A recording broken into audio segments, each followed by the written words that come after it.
Уналарды жана турак жайды милдеттүү түрдө камсыздандыруу 2015 жылдан бери демилгеленип келет. Бирок бүгүнкү күнгө чейин толук түрдө 100% ишке ашкан жок. Себеби көп.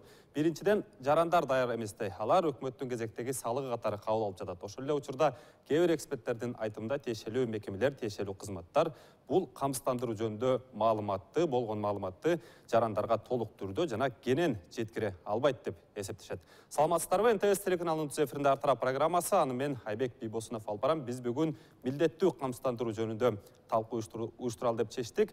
Урматтуу коноктор, бул талкууга сиз дагы катышсаңыздар болот. Ал үчүн болгон 0312-ден башталган биздин телефондук номерге чалып, сиз өзүңүздүн сурооңузду же болбосо пикириңизди билдирип катарыбызга кошулуңуз. Мындан тышкары биз сизге Кыргызстан милдеттүү камсыздандырууга даярбы деген соол салып суроо узаттык. Буга дагы WhatsApp номерибиз аркылуу ооба же болбосо жок деп жооп берсеңиздер болот. Анда ушул камсыздандыруу боюнча талкууга келген коноктор менен тааныштыра турган болсок, биздин биринчи коногубуз Кыргыз Республикасынын өкмөтүнө караштуу финанс рыногун жөнгө салуу жана көзөмөлдөө мамлекеттик кызматтын төрагасынын орун басары Мыктыбек Кабиров. Ал эми биздин экинчи коногубуз Кыргызстандык айдоочулар уюмунун төрагасынын орун басары Дүйшөналы Токтокунов. Урматтуу коноктор, келип бергениңизге ыраазычылык билдиребиз. Урматтуу телекөрүүчү, бизге үчүнчү конок катары мамлекеттик камсыздандыруу компаниясынын төрагасынын орун басары Бурул Калматова дагы чакырылган. Ал киши азыркы учурда кечигип келатканы айтылды. Бир нече убакыттардан кийин биздин талкуубузга кошулуп калыш керек. Анда Мыктыбек ага, сизден баштай берейин деп атам талкууну. Эң биринчи жөнүндө эле бул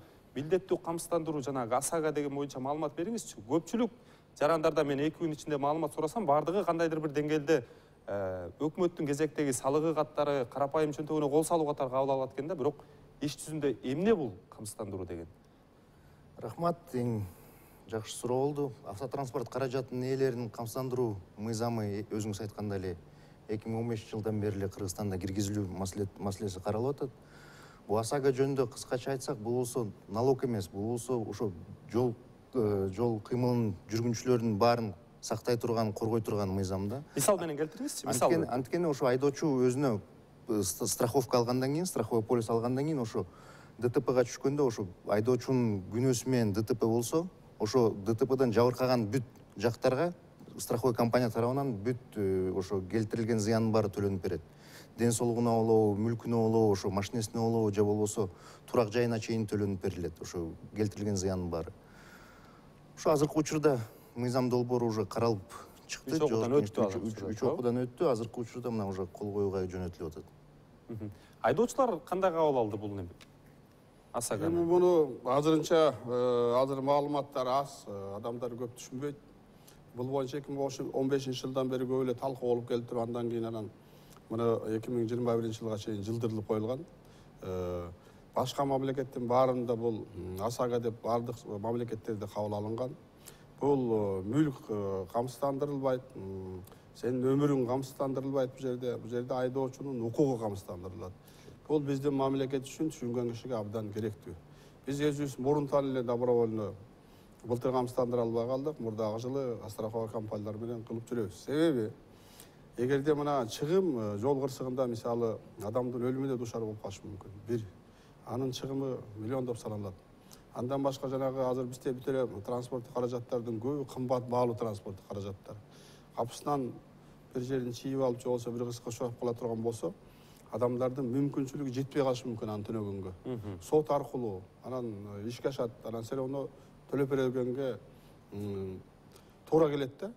Анан төрөй албаган жаламдар үчүн бул 2000 сомдон айланасында деп атат. 2000 сомду 1 жылга страховка кылып койсоңуз, сиздин укугуңуз камсыздандырылганда, сиздин транспорттук каражаттарыңыз тынып калса дагы аны бастыран тетип бербейт. Бирок ошол ушербти кийинки 3-чү лицого булар төлөп берет да. Бул боюнча менин маалыматым эң эле кеңири. Биз 20 жыл мурун бул мыйзамды кабыл алдырганга аракет кылып, бирок кабыл алынбай калган. Азыр ушу ишке ашып атат. Буну түшүнө турган болсо, бул укук, граждандык жана айдоочулуктун укугун камсыздандыруу бул бардык транспорттук каражаттарынын укугу үчүн бул абдан керектүү. Бирок эми азыркы убакта мына өзүңүздөр билесиздер, коопсуз шаар деп канчалаган адамдар карыз кабаттык деп тооматтарын коюп атат. Бул дагы ошол сыяктуу кабыл алынышы мүмкүн да. Муну дагы бизге таң болуп атат деп. Бул таң уланган эмес, бул бирок айдоочулар туура түшүнүп, ушуну страховка кылса 2000 сом 1 жылга болбогон эле тыйын да. Демек, биз айдоочуларга жакшы маалымат жеткире албай атабызбы? чийип эле алсаңыз 2015 андан көп чыгым болот да. Ошон үчүн бул абдан керектүү да түшүнгөн адамдарга. Маалымат жеткире албай атабызбы биз? Маалымат жеткире албай атабыз. Анан бул жөнүндө эгерде страховкаңыз болбосо 3000 сом айып пул салынат деген дагы кодексте жазылып калган да. Анан бул бирдеме десе азыр адамдар ушу айып пул салуу максатында деп түшүнүп калышы мүмкүн. Бирок эгерде 2000 сомго алып алсаңыз, чем 3000 сомго штраф төлөгөндөн көрө бул 1 жылга сиздин укугуңуз камсыздандырылып калат дагы. Эми баарыбыз эле кырсыкка учурай эле же бирөөнү сүзүп алалы деген ниетте ар ким машина айдабайт да. Бирок болуп калышы мүмкүн да. Мактабек эми мүмкүн болсо азыркы учурда мен билгенден тариф тактала элек, бирок ошентсе да болжордуу түрдө жеңил унаага канча сом, андан чоңураак унаага канча сом төлөнөт жана кандайдыр бир Кашкабактын ортосундагы кырсык болуп кете турган болсо, камсыздандыруучу компания канча сомго чейин төлөп берет? Ошо жакшы суроо болду. Мына байкебиз айтып кеткендей, кырсык ар кимдин башында турган нерсе. Атайын эле сүзүп алайын, уруп алайын деп эч ким машина айдабайт. Бирок ошол эле учурда биз болсо азыркы учурда өкмөткө токтом долбоорун киргиздик, ошо тарифтердин суммаларын бекитүү боюнча. Орто эсеп менен малолитражный машина тарифтер, базовый тариф 1680 сомдон башталат. Канча сомго чейин? Ошо базовый тариф. Андан ары коэффициенттер колдонулат. Ошо биз болсо эсептеп чыккан боюнча, ошо коэффициенттер менен жеңил унаа машинеси 2000 сом тегереги болот. 1 жылдык страховой полиси. 2 литрге чейин объему болсо, көлөмү. Кыймылдаткычтын. Кыймылдаткычтын көлөмү көбүрөөк болсо, 3 литрге чейин болсо, 2 литрден 3 литрге чейин болсо, 3000 сом тегереги болот. 1 жылдык страховой полис. Андан бийигирээк болсо 5000ге чейин барат да. Джиптердики жанагы 3 литрден өйдөрөөк болсо. Андан тышкары жанагы грузовой жүк ташуучу машинелердин, автобустардын тарифтери деле бекитилген. Алар болсо 5000-6000 тегереги 1 жылга страховой полисинин баасы. Жүргүнчүлөрдү ташый тургандарчы? Ошо жүргүнчүлөрдү ташый турган. Ал болсо пассажирский местодон башталат да. Ар бир орунду камсыздандырат, туурабы? Жок, ал болсо ошо ичиндеги пассажирларды жана сыртындагы жол кыймылынын катышуучуларын бүт камсыздандырат да. Кырсык болуп кетсе, камсыздандыруучу компания канча сомго чейин төлөп берет? Кырсык болуп кетсе, канча убакытта төлөп берет? Кырсык болуп кетсе 1 айдын ичинде камсыздандыруу компаниясы төлөп берет.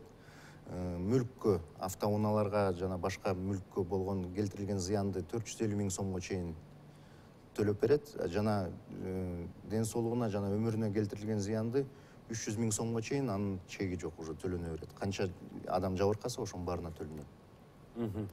Ушуналга дагы бир суроо берейин деп атам. Азыркы учурда көпчүлүк жарандардын коркунуч жараткан маселелердин бири бул жана камсыздандыруучу компаниялар акчаны төлөбөй коет, алгандан кийин качып кетет, ар кандай териштирүүлөр болот, убакыт создурат деп мен көп сөздү угуп атам. Ошол эле социалдык тармактардан жана сураган адамдардан дагы. Анан сиз кандай ойлойсуз? Камсыздандыруучу компаниялар даярбы бүгүнкү күндө?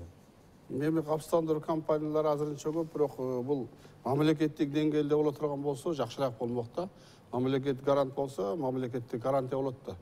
Анан жанагы жеке менчиктерге гарантия калат деп мен деле айта албайм.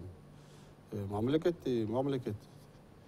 Негизи мамлекет аркылуу көзөмөл болуш керек жолдордун баары, булардын баары мыйзамдуулуктардын баары сакталышы мамлекет аркылуу көзөмөлдөлүп аткандан кийин мамлекет аркылуу ишке ашса, эми бул жерде баардыгы эле ошо төлөмдөрдүн баары төлөнүп эле бул жерде чыгымга учурап калбайт. Биз мына айдоочулар башка мамлекеттер менен да карым катнашыбыз бар. Казак мамлекети жок дегенде 50%ке кетсе 50%га прибыль келип турат. Бул жерде страховой компанияга абдан прибыль, бул экономикасын жогорулатат. Бул жерде төмөндөп булар түшүп калып, баарын эле төлөп эле, төлөгөн акчанын баары төлөмгө кетип калбайт экен. Биздин айдоочулар мына уюму Казакстандыкы ошо менен абдан көтөрүлгөн. Билебиз да ошону. Ошон үчүн эми кандай компаниялар кирет, бул жерде неме болот да. Компаниянын баарынын укугу бар да. Адамдар өздөрү тандайт да, ким менен страховка кылат. Анан договор түзүлгөндөн кийин бул эгер ишке ашпаса сот деген бар. Договор түзүлгөндөн кийин бул ишке ашат сөзсүз. Мен толуктап кетсем ошо сурооңуз, сиздин сурооңузду. Сиз болсо ошо мамлекет тарабынан кандай көзөмөл болот деп атасыз? Ошо биздин кызмат страховой компанияларды көзөмөлдөйт, ошо договордун условияларын бүт аткарылышын, кандай аткарып атат, кандай условияда заключация кылынган, ошо договор бузуулары болсо бизге кайрылса болот, ошо жарандардын баары. Биз болсо ошонун баарын иликтеп, предписание берип төлөткөнгө аракет кылабыз ошо. Мен билгенден кепилдик фонду да бар, ошол жөнүндө маалымат береңизчи азыр. Биз болсо ошо мыйзамда каралган кепилдик фонду ар бир страховкадан 1-2% алынат ошо кепилдик фондко. Ошо кепилдик фонддон ошо жол кырсыгынан каза болгон жана водители такталбаган жерде, водитель качып кеткен жерлерде ошо жабыркаган, каза болгон жабыркаган адамдардын баарына ошо төлөмдөр төлөнүп берет ошо кепилдик фондунан. Бул толук ишине киргенде мыйзам бүт республиканы ахват кылып, бүт жарандарыбыз авто унаалардын ээлери страховка кыла баштаганда ошо кепилдик фонддон бүт ушундай кырсык болуп Мен билгенден 10 миллион сом туруш керек ошол жерде, туурабы? Ал болсо 10 миллион сом башкы учурда башында, эң башында. Андан кийин ар бир страховой полистен 2%-тан толуп берет ал фонд. Аз бизде суроо узатам деген телекөрүүчү бар экен. Урматтуу телекөрүүчү, эгер бизди угуп аткан болсоңуз, анда сурооңузду бере берсеңиз болот. Ассаламу алейкум. Салам алейкум, угуп атабыз сизди. Ассаламу алейкум. Могу мындай болот да, Казакстанда мисалы үчүн бай киши сүзсө, кедей кишинин эчтекеси калат экен. Акчасын страховкага барса, страховкадан бүгүн кел, эртең кел, баягы акчасы бардын көзү жайнайт, акчасы жоктун өзү жайнайт болуп, акчасы жок киши калып калат экен. Кыргызстанда да акыры келип ушул болот да. Азыр мен бирөөнү сүзүп алсам, менин колумда жок. Мени сүзгөн адам колунда бар киши. Ал барып мындай эле бүтүрүп коет экен. Мен ошондо кандай без эмес үчүн акча жөнүндө төлөй беребизби? Түшүнүктүү. Бул жерден мен түшүнгөнүм боюнча азыр учурда кимдир бирөө сүзүп алып баса берет дагы, анан акчаны баягы камсыздандыруучу компаниялардан ала албай кыйналып калышыбыз мүмкүн, же болбосо ошол компания менен жең ичинен сүйлөшүп алышы мүмкүн деген бир жок, андай сөз айтылды окшойт. коркунучтар болбойт. Анткени ошо ДТП болгондо бири-бирин сүзүп алгандан кийин күнөөкөр тарап ошол жерден эле аныкталат. ГАИнин заключениясылоо же эки тараптын келишими мененби ошо күнөөкөр тарап аныкталат. Ошо күнөөкөр тараптын страховой компаниясы сөзсүз түрдө бүт болгон чыгымдарды ошо мен айткан чектин ичинде 450 000 сомго чейин унага келтирилген зыянды төлөп берүүгө милдеттүү. Түшүнө алгай. Эми мен сизге дагы бир суроо берейин. Азыр учурда мына кырсык катталды деп коюңуз. Көп учурда биз кырсык катталганда май кызматкерлери келгичектер эч ара сүйлөшүп алып, эки жакка таркап кетебиз негизи. Көп учурда айдоочулар анан алыскы аймактарда ошол эле Баткенде же болбосо нарында, түпкү айылдарда ушундай кырсык каттала турган болсо кандай болот? Ал жерге ГАИнин келиши дагы бир тозок эмес. Анан эмне болуп калат дейм да ушундай учурларда. Бул жерде жана страховой компания келип түшүндүрүп берсе болмок. Мен бул жолунда маалыматым кеңири, ошон үчүн айтып берейин. Булардын өзүнө страховой өзүнүн компаниянын ошол жерде эксперттери болот. Ошол кырсык болгон жерге булар сөзсүз барып катышып, ошол аныктаганга катышат. Аныктап ошол жерде договор тургандан кийин, полис тургандан кийин страховой булар ошол жерде катышып, ошол жерде аныкталат. Бул жерде мамлекеттеги ГАИ кызматына караганда булар более заинтересован страховой компания болот бул жерде. Анан сиздин граждандык укугуңуз камсыздандырылып аткандан кийин, тигилер төлөп турган шарт болгондон кийин, булар өздөрү барып ошол жерден аныктап, анан төлөш керек. Башка мамлекеттерде мындай да, буларды көбүнчөсүн биздики акча жөнүндө гана сөз болуп калып атат да. Эгерде ушул жер боло турган болсо, машинени камсыздандыргандай машинелерин могу казак мамлекетинде, же болбосо башка мамлекеттерде восстановление кылып берет. Сизге акча деле бербейт, машинеңиздин ордуна келтирип берет да. Биздики андайларга договорлору билбейм барбы жокпу, бирок акча төлөп берет болуп атпайбы. Түшүнүктүү. Бизде дагы бир телефондук байланыш бар экен. Алло, саламатсызбы? Бизде күтө албай калды окшойт. Урматтуу телекөрүүчүлөр, биз бүгүн милдеттүү камсыздандыруу жөнүндө талкуу уюштуруп жатабыз. Ушул боюнча сизди дагы кызыктырган кандайдыр бир суроо же болбосо пикир сунушуңуз боло турган болсо, анда экранда көрүп турган 0392-ден башталган телефондук номерибизге байланышууга баардыгыңыздарды чакырып кетмекчибиз. Эмне кошумчалап кетиңиз? Мен деле кошумчалап кетейин дедим, толуктап жаңы алыскы аймактарда болгон ДТПлар боюнча сиз суроо бердиңиз. Алыскы аймактарда ДТП болгондо ар бир страховой компаниянын аварийный комиссарлары болот. Ошо ДТП болгон айдоочу өзүнүн страховой компаниясы чалгандан кийин аварийный комиссарлар сөзсүз түрдө ошол жерге чыгат. Бирок ошол жерге чыга албаган мүмкүнчүлүгү болбой калса, эки водитель өзүнүн келишими менен протокол болот. Ошол протокол толтуруп, кандай болду схемасын чийип туруп, анан ким күнөөлүү адам өзүнүн мойнуна алса, ошо мен күнөөм менен болду деп туруп. Жол инспекторлору жок эле. Жол инспектору жок эле, экөө кол коюп, күнөөкөр адам өзүнүн мойнуна алып атса, ошонун негизинде эле төлөмдөр болууга азыр шарт түзүп атабыз да биз. Түшүнүктүү. Эми АСАга качан толук түрдө иштейт жана жалпы республика боюнча качан жайылышы керек? Баардык жарандарды качан камтыйт өзүндө? Баардык жарандарды азыркы учурда долбоор менен 21-жыл деп 3 окууда кабыл алынды жогорку кеңеш тарабынан. 21 жылдан баштап Кыргыз Республикасынын бүт авто айдоочулары өзүнө ОСАГО алыш керек болот. Президент кол койсо бул мыйзамга. Могу 2021 январдан баштапчы? 2021 январдан баштап бул азыркы учурда чет мамлекетте катталган автотранспорт жана юридикалык жактарга таандык автотранспорт сөзсүз түрдө өзүн камсыздоо керек. Чет мамлекетте катталган автотранспорт деп бул келген туристтер мындан тышкары жанагы Россиядан, Казакстандан машина айдап келип аткан кыргыз жарандар деле, туурабы? Сөзсүз. Бул болсо бул жерде жарандыкка привязка жок, анткени болсо автомобилге эле, автоунаага эле. Ошо автоунаанын айдоочусу ол биздин жаран болсо деле, бирок автоунаа чет мамлекетте катталган болсо, ал сөзсүз түрдө өзүнө ОСАГО алыш керек болот. Түшүнүктүү. Бизде дагы бир телефондук байланыш бар экен, мүмкүн болсо биз менен байланыштырып коюуга чакырып кетмекчибиз.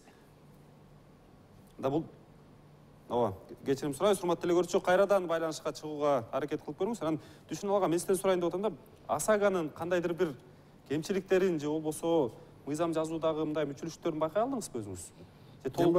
Толук эми бул ишке аша баштагандан кийин анан сөздөр башталат болуш керек. Азыр эми бул кирбегенден кийин айтыш кыйын, бирок бул негизи мына башка мамлекетке барып жүргөн жаран катары мына биз казак мамлекетке кирген деле алабыз. Керек. Эми аякта момундай кырсык учурап, мен казак мамлекети мени алдап кетти, төлөнбөй калды деген кырсык учураган адамдардан сөз болгон эч ким уккан жер жок. Керек болсо мына самолеттон сиз учам десеңиз дагы сизди страховка кылмайын учурбайт. Азыр бул эң керектүү нерсе. Биз баардык нерседен кичине кеч калып атабыз да. Муну башка мамлекеттерде 20-30 жыл 20 эгемендүүлүк башталганда эле кабылданып ишке ашып атат. Ал керектүү нерсе негизичи, муну туура түшүнүш керек, туура кабыл алыш керек. Бирок жарандардын жанагы каршы болуп азыр ызычуу болушу да мүмкүн. Себеби жана штраф 3000 сом каралган буга. Эгерде сен страховка, гражданский ответственность страховка кылбасаң, страховой полисиң жок, айдатпайт азырчы. Жанагы юридикалык лицаларга азыр штраф сала баштайт мисалы. Алардын штрафы да кичине жогорурак да, ошон үчүн 13 000 мен жаңылбасам, юридикалык жактан. 13 000 юридикалык, анан 13 000 деле көп эле, жана 3 000 сом юридикалык, физикалык деп туруп бөлгөндө эле бул кодекс кээ бир жерлеринен туура болбойт. Бул физикалык эле адам эле бир эле адам айдайт да, бир эле адам жоопкерчиликтүү болот. Анан эгерде айдоочу ошол ДТПга учурап калып ата турган болсо, бул жерде причем юридикалык лица, мисалы мен директор катары зачем мен төлөшүм керек аны мисалы да, страховка болгондон кийин тияк төлөсө болмок. Анан эми баягы юридикалык лицалар үчүн страховка баягы баасы бирдей эле болсо, конечно, биз юридикалыктардын баары эле заинтересован болот. Себеби жанагы көп кырсыктар болуп, канчалаган троллейбустар күйүп кеткен, анан муналар болуп атпайбы? Муну кайра ордуна келтириш үчүн чыгым чоң эле болот. Ошон үчүн жана 5 000 6 000 сом деген, 2 000 сом деген эмне? Бул бир жылга төлөп, буну туура кабыл алып, туура кабыл алышыбыз керек. Бул туура чечим. Бул жерде жөн эле адамдар мыйзам жасап эле анан эле биринчи, экинчи, үчүнчү окуудан өткөрүп аткан жери жок да. Эгерде керектүү үчүн ошон үчүн мыйзам кабыл алынып атат да. Мыйзам кабыл алгандан кийин эгерде туура кол коюлган болсо, убагында муну аткарылышын талап кылыш керек, аткарылыш керек негизи. Түшүнүктүү. Азыр кечиресиз, азыр жооп бересиз. Бизде бир чакан жардамалык түрмөк бар экен. Урматтуу телекөрүүчү, сиздер НТС-тен ар тарап программасын көрүп жатасыздар. Биз бүгүн милдеттүү камсыздандыруу жөнүндө сөз кылып жатабыз. Бизден алыстабай туруңуз. Жардамалык түрмөктөн кайра кайтып келебиз.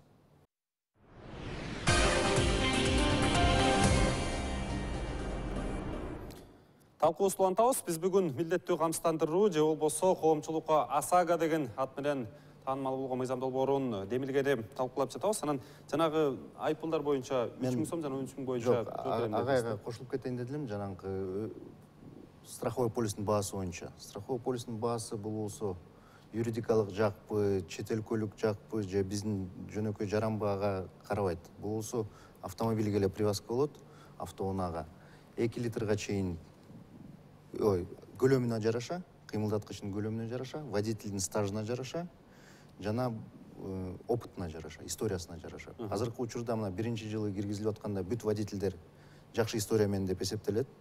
Анткени базада алардын ДТПга түшкөн историясы жок азыр. Анан кийин жыл сайын ошо историясын карап, ДТПга түшкөн случайлар болсо, ага страховканын баасы кымбаттай баштайт. ДТПга түшпөй безаварийный изда болсо, ага страховканын баасы наоборот төмөндөйт. Ошол менен бир 5-6 жылда 50% төлөгөнгө шарт болуп түзүп атабыз да азыркы учурда. Ошо водитель 5 жыл, 10 жыл безаварийный айдап, опыты жакшы болсо, страховканын жарымын төлөп калат. Түшүнүктүү. Ага мына дагы бир суроо берейин деп атам. Эске азыркы учурда мына 3 окуудан өттү мыйзам долбоору. Эми президенттин алдында турат. Кол коебу, кол койбу азыр белгисиз болуп атат. Бирок сиз кандай ойлойсуз? Буга чейин дагы мына 2015-жылдан бери убакыты созулуп келди. Акыркы жолу мына быйыл эле 6 февраль айында убакыт создурулду. Дагы жылып кетиши мүмкүнбү? Эми азыр жылышы деле мүмкүн. Себеби жанагы штрафтар жөнүндө көп абдан айдоочулардын реакциялары көп болуп атпайбы? Көп баягы түшүнбөстүктөр көп. Анан көп адамдар төлөмдөрүн төлөй албай, мен кантем деп мына ал деле ошол штрафтар төмөндөтүлбөдү. Азырчы мына 3 окууда кабылданып, президент кол койсо, жана 3000 сом, жана 8 пунктта азыр 1000 сомго түшкөн атпайбы? Бул деле жөн эле жерден түшүп аткан жери жок да. Адамдардын муктаждыгынан, ошолордун суроо талабына карата ошо реакция болуп, жогорку кеңеш премьер-министрдин кабинети өздөрүнүн сунуштарын берип, анан мыйзам катары азыр түшүп атпайбы? Анан эгерде мына азыр эми бул кире турган болсо дагы көп түшүнбөстүк муну жакшы түшүндүрө турган болсо, адамдар муну 2000 сомду төлөп эле страховка кылганыбыз керек. Бирок азыр жана штраф деген жөнүндө 3000 сом деген жөнүндө сөз болуп кетсе, дагы эле штрафка ссылка кылып аткан турбайбы деп адамдар туура эмес түшүнүктө болуп калышы мүмкүн да. Onun үчүн страховка компаниялар көп иштерди алып барып, жана сиздер аркылуу, ал массалык маалымат каражаттары аркылуу көп түшүндүрүүдө кылыш керек да. 2000 сом эмне? Мына сиз айткандай мен 1 жылда мисалы страховка кылгандан кийин кырсыгы жок 2-3 жыл айдай турган болсом, 50%ке түшсө 1000 сом мен жылда 1000 сом жөн эле берип турушум керек да. Кандай кепилдик берет да? Эртең бир эле жерди чийип алсаң, жок эле дегенде 5000, 10 000 сомго восстановление болот да, машинени сыйдашычы. Анан бул абдан удобный эле, жакшы эле вариант болчу. Мен болсо суроону башкача коет элем да. Бул жерде штрафтар жөнүндө сөз кылбай, ошо коргоо жөнүндө сөз кылыш керек да. Ошол мыйзам бүт жарандарды коргойт. Бүт жарандардын укуктарын, ошо авто айдоочулардын, жол жүргүнчүлөрдүн, жөө жүргүнчүлөрдүн бүт баарын укуктарын коргоп, ошо кырсык болгон учурда страховой компаниялар ошо болгон чыгымдардын баарын төлөп берет. Ошо уруш талаштар, соттошмой, урушмайдын баары азаят ошол учурдачы. Ошого акцентти кичине жылдырып, бул болсо элди коргой турган, ошо биздин жарандарды коргой турган мыйзам деп. Ким көзөмөлдөйт аткарылышын? Аткарылышын биздин кызмат көзөмөлдөйт. Ошол эле учурда кимде жанагы камсыздандыруу полиси бар, кимде жок болсо айыппул салгандарды кимге жүктөлөт? Айыппул салган азыркы учурда ал өкмөттүн кароосунда. Бул болсо эми администратор штрафов болуп, биз болсо ГАИ кызматкерлерин сунуштап атабыз, ошо ГАИге жүктөлсүн деп. Анткени автоунаалардын саны азыркы учурда республика боюнча 1 миллион 200 000 автоунаа катталган. Ошонун баарын карап чыгыш, каттоо кызматы ага жетишпейт. Ошо жолдо жүргөн автоунааларды эле документтерин текшерип атканда эле страховой полисти дополнительный документ кылып киргизүүнү азыр биз демилгелеп атабыз. Түшүнүктүү, урматтуу телекөрүүчүлөр, биздин катарыбызга буга чейин айткандай мамлекеттик камсыздандыруу компаниясынын төрагасынын орун басары Бурул Калматова кичине жолдогу тыгындарга байланыштуу кечигип катарыбызга кошулду. Саламатсызбы? Саламатсыздар. Биз буга чейин көп нерсени талкуулап кеттик, анан алгачкы эле суроону берейин деп атам да, коомчулуктун кабатыр болгону, кандайдыр бир нерсе кооптонгонунун бирден бир себеби камсыздандыруучу компаниялар төлөбөй коюшу мүмкүн, ар кандай соттолушу болушу мүмкүн, керек болсо акчасын алып качып кетиши мүмкүн деп кооптонгон көрүнүштөр көп болуп атат. Анан эмне деп жооп берет элеңиз сиздер? Бүгүнкү күндө Кыргызстанда 18 камсыздандыруу компаниясы бар. Бирөө мамлекеттик камсыздандыруу, калгандары жеке менчик. Бирок ушул мен билгенден деле ошо акыркы 20 жылдын ичинде ошо качып кеткен камсыздандыруу компаниялары болгон жок. Себеби дегенде камсыздандыруу уюмунун үстүнөн жана мамлекеттик көзөмөлдөп турган орган бар. Ошол ай сайын мамлекеттик камсыздандыруу уюмдары биз отчет тапшырып турабыз. Ошол финансылык абалы кандай, канча тиги келишимдер жасалып жатат, ошолорду кандай төлөнүп жатат, бардыгын көзөмөлдөп турат. Ошондуктан азыркы күндө ошо камсыздандыруу компаниялардын алды 20 жылдан ашык иштеп атат. Ошондуктан айтып кетет элем, бул катуу көзөмөлдөбүз, эч кандай жаап же акчаларын качып кетет деген болбойт болуш керек деп. Мен билгенден буга чейин турак жайды дагы камсыздандыруу ишке кирип, жолго коюлган болчу. Ошонун тагдыры кандай? Бүгүнкү күндө элдин баары турак жайын камсыздандырдыбы, милдеттүү түрдө деп айтылганын да билем да. 15-жылы ошол турак жайларды милдеттүү камсыздандыруу кабыл алынгандан кийин ошо мамлекеттик камсыздандыруу уюму түзүлгөн, ушул жумушту алып баруу үчүн.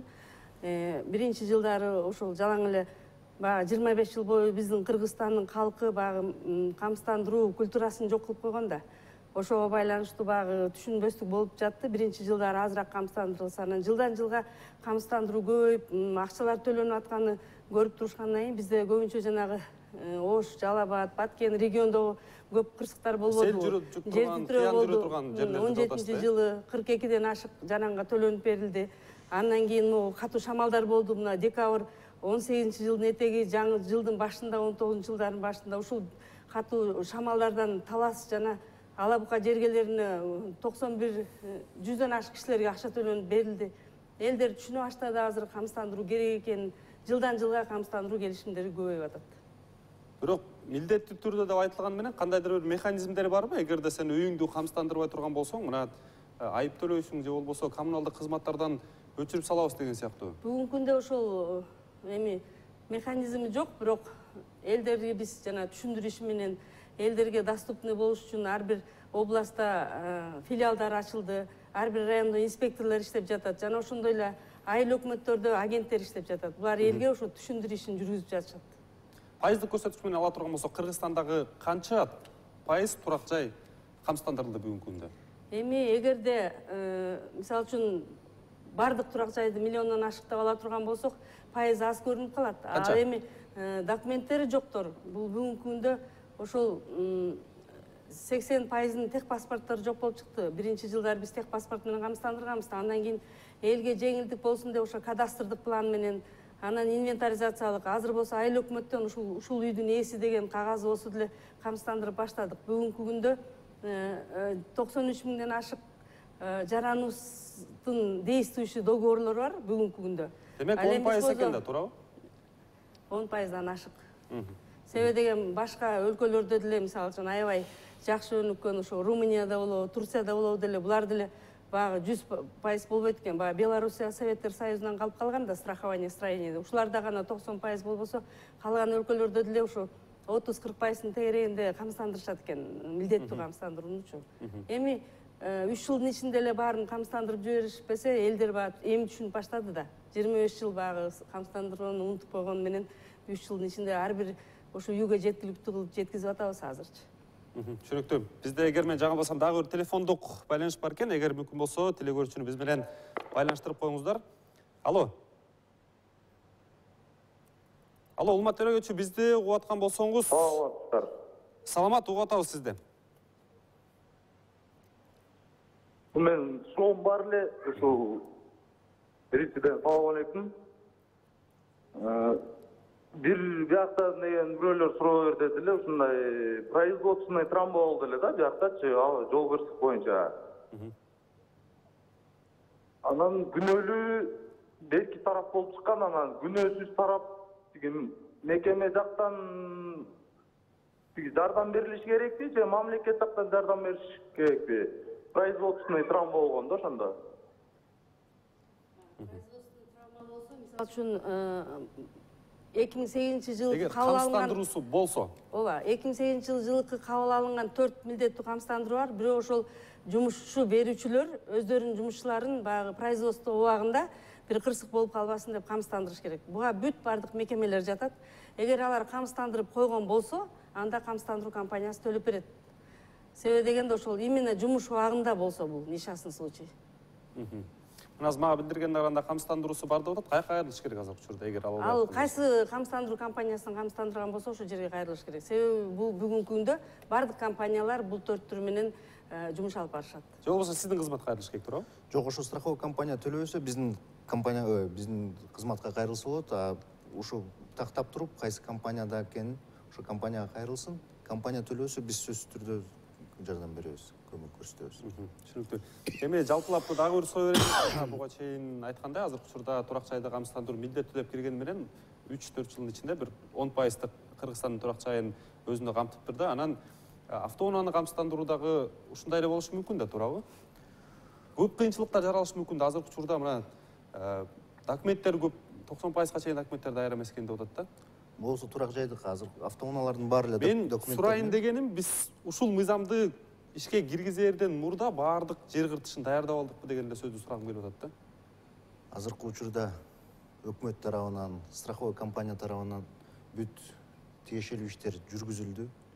Даяр азыркы учурда биз болсо өкмөткө демилге кылып ошо ГАИге функцияларды ошо контролдоо боюнча өткөрүү боюнча демилгени көтөрүп атабыз. Страховой компания тараптарынан бүт даярдык иштери көрүлдү уже азыр.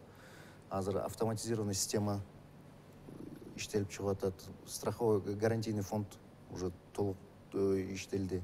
Уже ички документтердин баары бүтүп, мына жаңы жылда уже толтурулат ал фонд боюнча. Страховой компания даярдык иштерин көрүп атат. Ошо ар бир машина айдоочулар деп койсомчу, өзүнүн мындай биринчи очередь баягы жоопкерчилигин башка үчүнчү жактардын алдында. Себеби мен ушул машинаны айдап баратып, бирөөнү сүзүп алсам, мен ошону төлөй аламбы деп ойлонуш керек да. Мисалы үчүн барып камсыздандырайын дегенде эле баштайт акчам аз, андай мындай депчи. Төлөй аламбы ушуну деп. Ошон үчүн мен страховать этип коюшум керек экен. Анын үстүнө өзүмдүн машинам дагы талкаланып калат.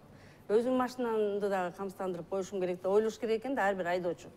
Анан бүгүнкү күнгө чейин бүт эле частный компаниялар бизде эле автокаска деп машинанын өзүн камсыздандыруу бар, жана ошондой эле жоопкерчиликтин ыктыярдуу түрү бар. Ошону камсыздандырып келатышат, элдер деле угуп келатат, ыктыярдуу түрдө камсыздандыруусун билип келатышат.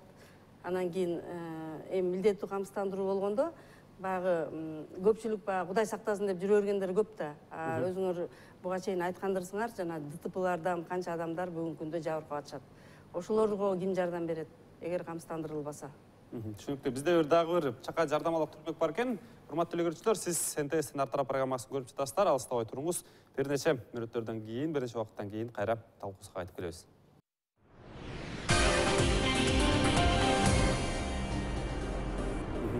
Азыр бизге дагы WhatsApp номерибизге бир топ суроолор келип атыптыр. Анан көпчүлүктүн кайрылган суроолордун бири камсыздандыруу полиси кимге алынат деп атат? Унагабы же болбосо айдоочугабы? Анткени суроолор берилип атат да, мисалы мен өзүм камсыздандыруу алсам, анан башка бирөөнүн унаасы менен жүрүп кырсыкка кабыла турган болсом, бир жерден сүзүп ала турган болсом эмне болот депчи? Жок, камсыздандыруу полиси унаага алынат, бирок ошол эле учурда ошо унаанын водительдери жазылат. Бир водитель, эки водитель же неограниченное количество водитель деп туруп, 4 водительге чейин жазып койсо болот, 4 айдоочуга чейин. Баасы да жогорурак болот. Баасы бирдей болот. Анан кийин ар бир кошулган водитель сайын жогорурак боло берет уже. Неограниченный водительдер болсо, ал кымбатыраак болуп калат. Канча сом? Бир 20% кымбатыраак болот. 2000 сом боло турган болсо да 3000 сомго чейин чыгып кетиши мүмкүн да. 2200 сомго чейин, арзан эле да жакшы келет. Бизде дагы бир телефондук байланыш бар экен. Алло, урматтуу телегөрүүчү, биз сизди угуп атабыз, сурооңузду узата берсеңиз болот. Алло. Алло. Угуп атабыз сизди. Алло, саламатсыздарбы? Угуп атабыз. Угулуп атабы? Ооба, угулуп атат. Сурооңузду узата бериңиз. Мен азыр жигиттерге, адиеге жайтайын суроомду. Мен өткөндө машинанын ичиндеги элдерди камсыздандырганда 4000 сом төлөп. Айыл грант деген эме бар, фирма бар, Айыл грант. Ушуга деген өткөндө мен машина менен киши келин жүрүп алды да, чекеси менен тийип жырылды. Ушунда ушулардар айыл грант чыгсам келбей коюшту, тыйын төлөбөй коюшту такыр. Мен 4000 сомго эме кылгам, камсыздандыргам элдердичи. Маршрутка айлайт менчи. Бир да басып келген жок, бир тыйын берген жок мага. Чыгсам келбей коюшту, айыл грант жетекчилери. Түшүнүктүү. Урмат, мен жаңылбасам суроо сизге багытталды окшойт. Мен жаңылбасам Айыл Гарант камсыздандыруу жеке компаниясы жөнүндө айтып атат да. Мына мен ушундай камсыздандырдым эле, жыйынтыгында кырсыкка кабылдым, бирок бир дагы тыйын төлөбөй койду депчи. Мен болсо ошо биздин телегөрүүчүгө биздин кызматка кайрылсын деп кеңеш берет элем. Биздин кызмат Чүй проспектинде жайгашкан, 114.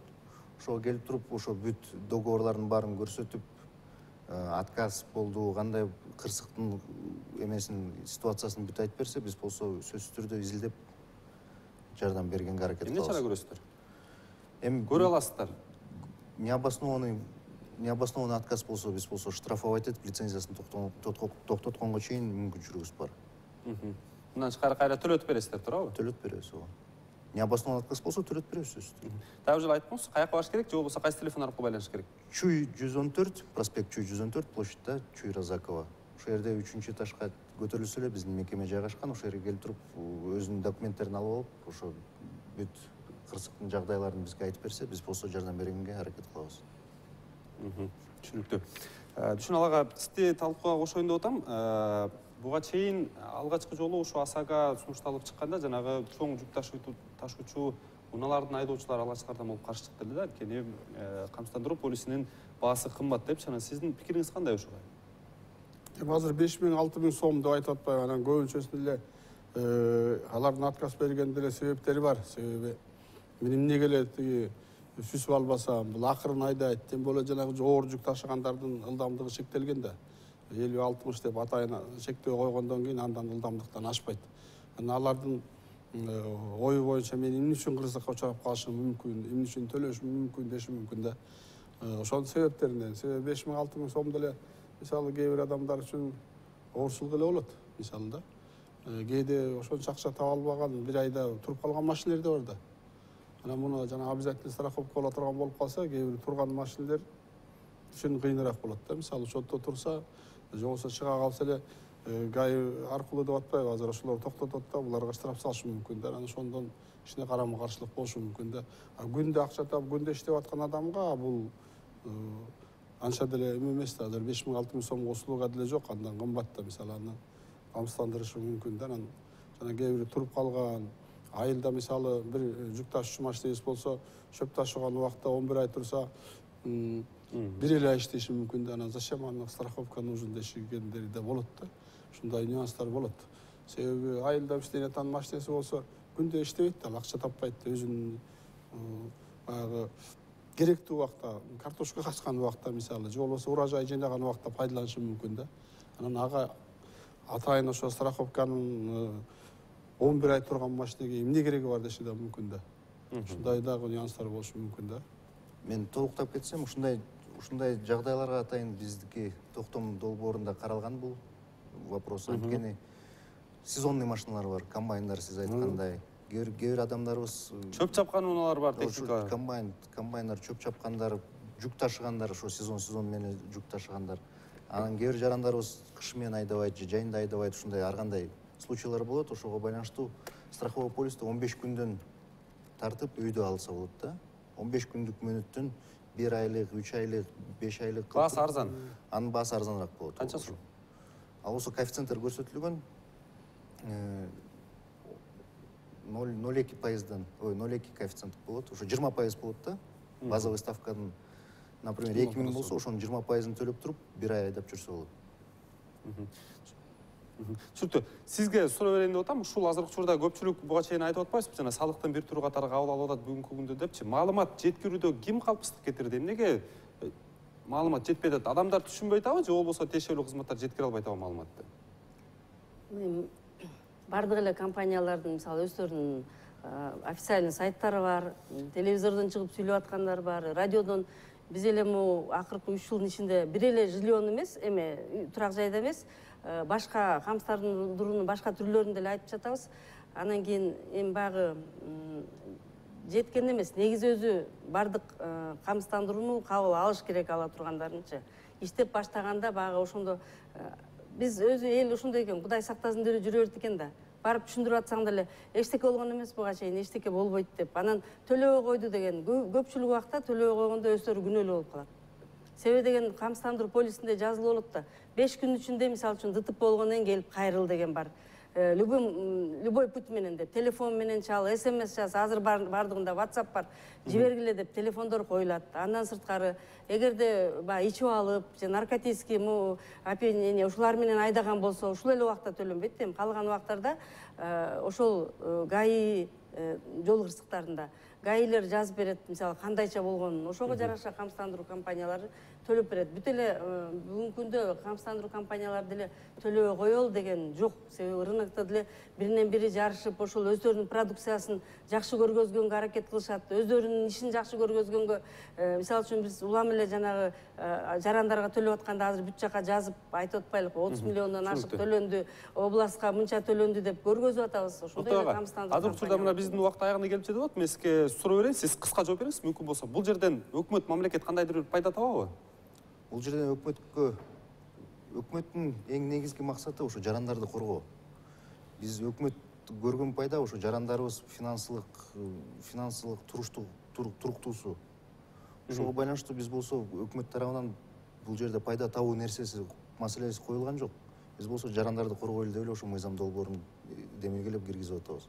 Мен дагы биздин жарандарга айтып кетет элем, ошо ОСАГОдан коркпош керек.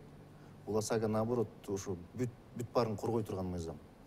Бул эч кандай бир налог эмес, дагы бир дополнительный жөн эле төлөм эмес да.